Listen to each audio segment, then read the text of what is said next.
so sorry, but your iPhone 17 is toast," my daughter-in-law said, sliding the shattered device across the kitchen table toward me. My son just mumbled under his breath, "It was just an accident, Mom." I looked at both of them, gave a slow nod, and didn't say a single word, because in that moment, it finally clicked. It wasn't my phone that was broken. It was my patience.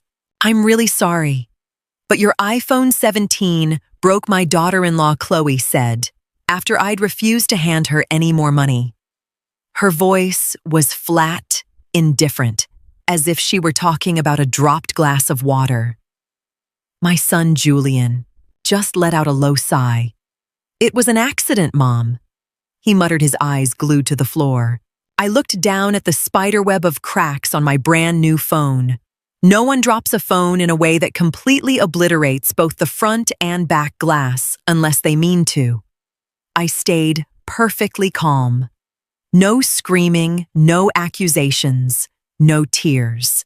I knew she was fishing for a reaction. Chloe wanted me to lose my cool so she could play the victim. I picked up the wreckage in silence and tucked it into my pocket. "That's a shame," I said simply, and walked out of the room. Ever since my husband passed away 3 years ago, Julian and Chloe had been living in the upstairs suite of my house in Portland. At first, it was supposed to be a temporary fix, but it had turned into a permanent habit, a habit where my boundaries were becoming increasingly blurred. Chloe used my things-charged groceries to my accounts and demanded favors like they were her birthright. When she asked for $1,200 this morning for a much-needed weekend getaway, and I finally said a firm no, I knew there'd be fallout. A few hours later, my phone was in pieces. In my bedroom, I locked the door. I sat at my small desk by the window, opened my laptop, and took a deep breath. My pity for my son had kept me blind for too long. I'd kept hoping things would just sort themselves out, but that time was over. The broken phone wasn't the real problem. It was just the spark. I logged into my accounts and began a systematic overhaul. No more debates, no more false hopes. Starting today, I was taking my world back. I changed my first set of passwords and reached for the landline. My next move was clear, and it couldn't wait another minute. I'd been quiet for way too long. The first thing I did was disconnect all my devices from the family sharing plan. A year ago, Chloe had linked her devices to my account for several expensive streaming services. The subscriptions were being billed to my credit card every month like clockwork. I clicked Remove Member and wiped her profile from the list. Every click felt like a long, cathartic exhale. Next, I opened my grocery delivery app. Julian and Chloe used the service for their weekly hauls, and the bill automatically went to me. It was convenient for them, but incredibly expensive for me. I deleted my payment info, removed the delivery address for the upper unit, and changed the password. I did the same with our shared household supply account. No warnings, no heated arguments, just practical facts. Around noon, I heard Chloe swearing loudly in the hallway. She called out for Julian, her voice peaking with frustration. "My tablet isn't working, and the grocery app is asking for a new credit card," she shrieked. I sat in the living room, calmly sipping a cup of coffee. A few minutes later, Julian came downstairs and tapped hesitantly on my door. He looked embarrassed as he poked his head in. "Mom, Chloe's having an issue with the accounts." "Did you change something?" I set my cup down and looked him dead in the eye. "Yes," I said, letting the word hang in the air. "I'm restructuring my finances. From now on, you'll need to pay for your own groceries."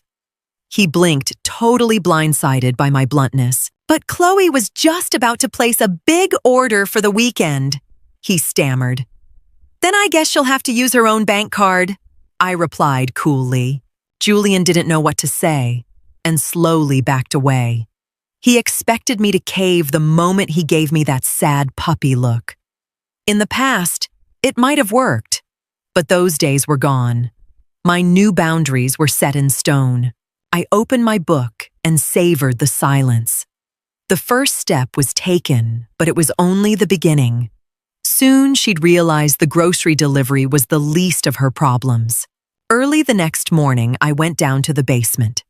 Over the last few months, Chloe had started treating my large storage pantry like her own personal corner store. If she ran out of wine or needed laundry detergent, she just helped herself to my shelves. She never asked, and she certainly never replaced what she took. I'd called a local locksmith who arrived within 30 minutes to install a new deadbolt on the pantry door. It was a simple fix, but highly effective. I slipped the only key into my pocket.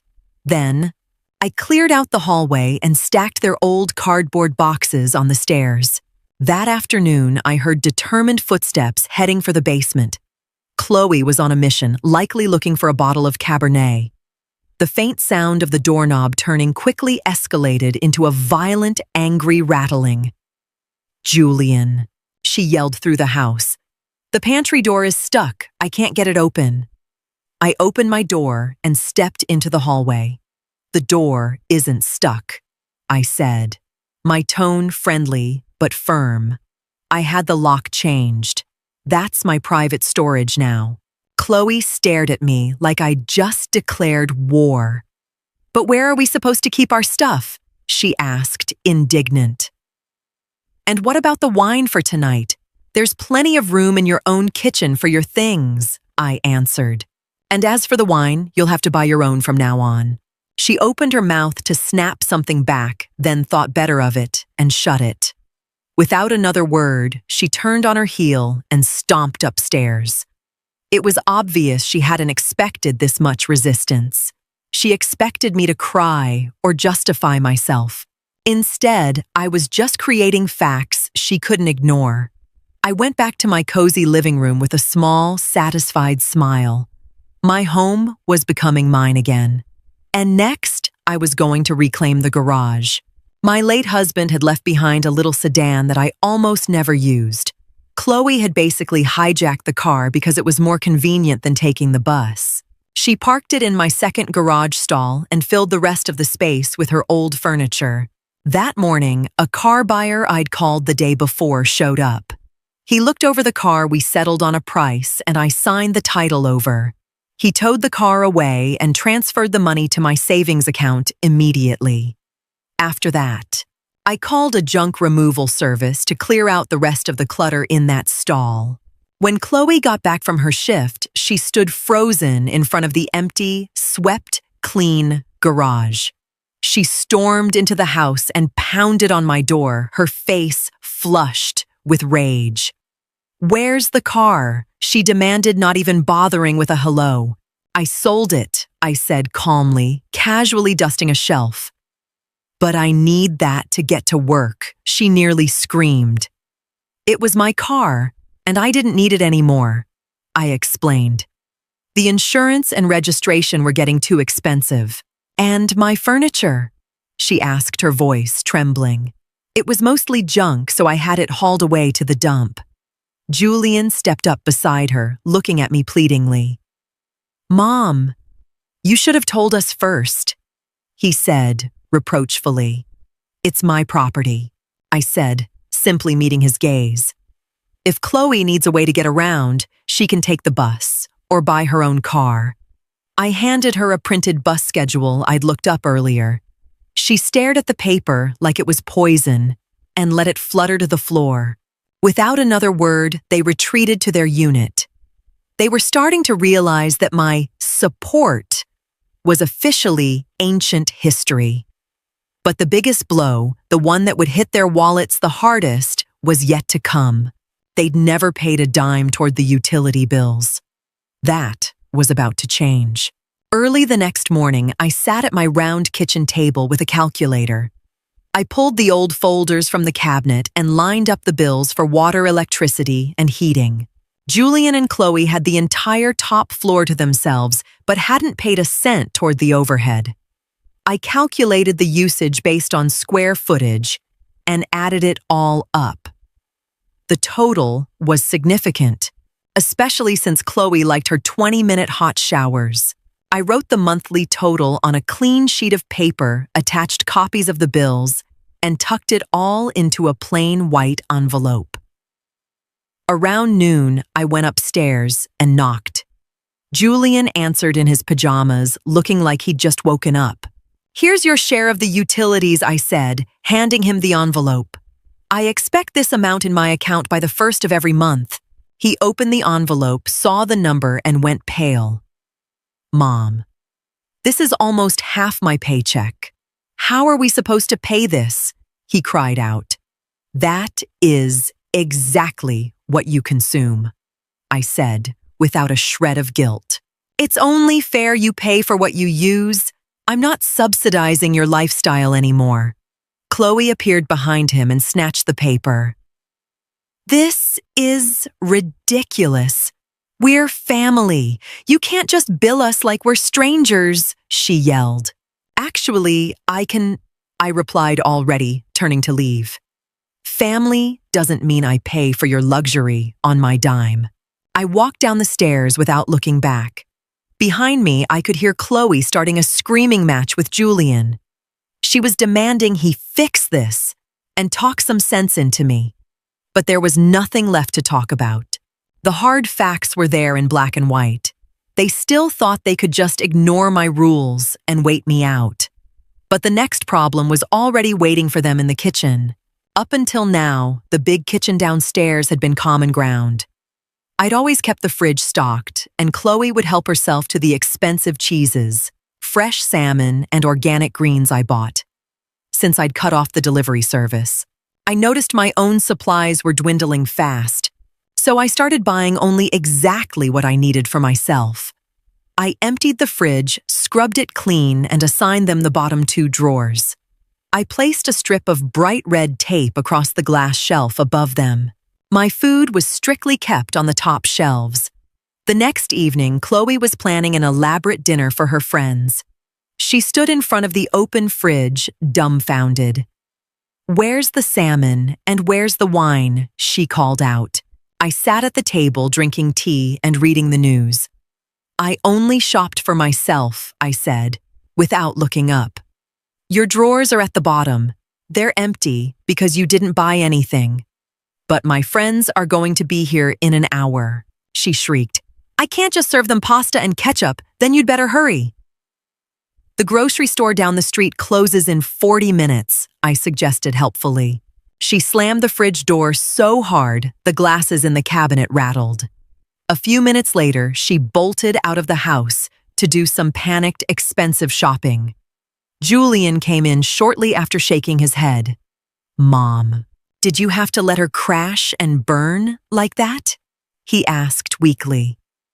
"I'm not letting anyone crash," I replied, folding my paper. "I'm just done providing for capable adults who treat me with zero respect." He turned away in silence because he knew I was right. The dinner party happened, but the vibe was clearly ruined. Chloe finally understood that the all-you-can-eat buffet was closed. She didn't know yet, though, that the stove was about to go cold for her too. It had been a long-standing tradition that I'd cook a big roast dinner for the 3 of us every Sunday. Chloe had grown accustomed to just showing up at the table at 1 p.m. Often, she'd even invite guests over without even asking me. But this Sunday morning, the house didn't smell like rosemary and slow-roasted beef. I got dressed up, grabbed my purse, and took my keys. Around 11 a.m., Chloe came downstairs looking hungry and expectant. "When's dinner?" "My brother is coming over in a bit," she said, looking confused at the clean, cold stove. I put on my coat, feeling completely relaxed. "I'm not cooking for you today," I said brightly. "I'm meeting an old friend at a bistro downtown for brunch."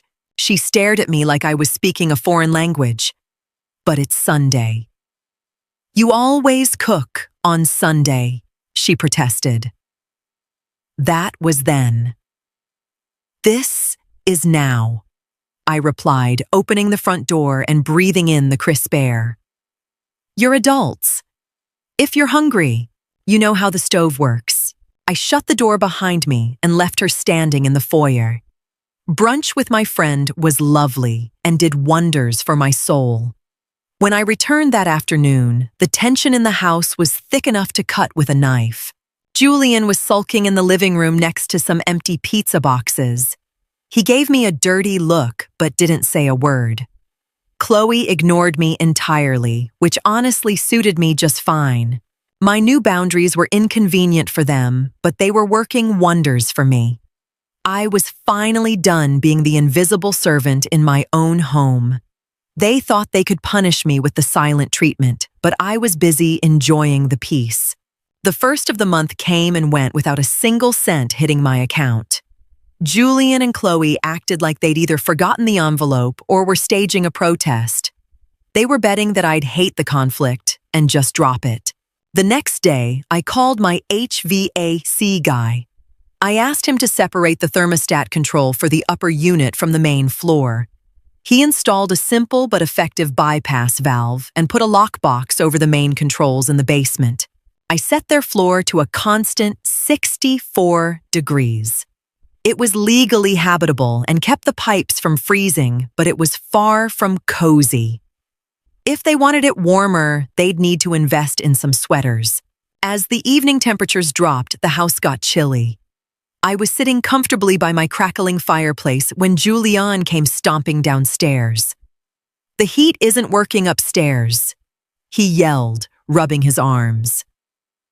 "It's freezing in the living room. Chloe is miserable. The heat is working fine," I said, tossing another log on the fire. "It's set to 64. That's plenty." But why, he asked, looking at me like I'd lost my mind. "Because you didn't pay the utility bill," I said, my voice steady. "I'm not paying for heating oil, so you guys can walk around in t-shirts all winter." He balled his fists in frustration, but he had no logic to fight me with. "You can't do this, Mom. You're our mother." He tried going for the emotional juggernaut. "I'm also the homeowner," I corrected him. "And the free bed and breakfast is officially closed." He turned around without a word and trudged back up to the cold. It was finally sinking in they couldn't keep living like this. The breaking point had arrived. They had to decide what their future looked like. 2 days later, Julian showed up at my door again, this time with Chloe in tow. She was wearing a heavy parka inside the house and glaring at me with narrowed eyes. "We can't live like this," Julian started. "We can barely pay our bills because everything is so expensive now that Chloe doesn't have the car. I just want things back to the way they were, Mom." I looked at them.